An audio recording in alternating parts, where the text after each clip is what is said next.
అంటే ఎవని పాప పుణ్యములను పరమాత్మ స్వీకరింపడు. హుండీలో అంత వేసినా కూడా ఏం స్వామి నువ్వు అంటాడు వీడు ఎక్స్ప్రెషన్ ఇచ్చి. అవును, నీ డబ్బుకి వాడిది ఇచ్చి దేవుడు అంటే ఇచ్చే క్యారెక్టర్, ఇది గుర్తుపెట్టుకోండి, తీసుకునే క్యారెక్టర్ కాదు.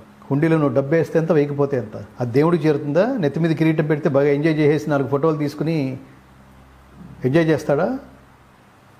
సచ్చిదానంద ఘన పరమాత్మ అంటారు. సచ్చిదానంద స్వరూపుడు, నిత్యం ఆనందంలో ఉంటాడు. సో అది శాశ్వత ఆనందమయ స్థితి, దాని పేరు మోక్షం. అక్కడికి వెళ్తే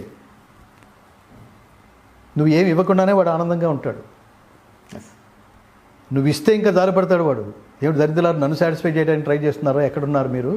నన్ను సాటిస్ఫై చేయాలంటే నువ్వు ధర్మ మార్గంలో నడవడం ఒక్కటే. అందుకు నీకు సిలబస్ బుక్ ఇచ్చాను, అది చదువుకోండి. దాని పేరు భగవద్గీత. చదువుకుని ఆచరించడం ద్వారా నేను ఇంత ఆనందం పొందాను అని నీ ప్రోగ్రెస్ని నివేదించడం కోసం నా దగ్గరికి రా.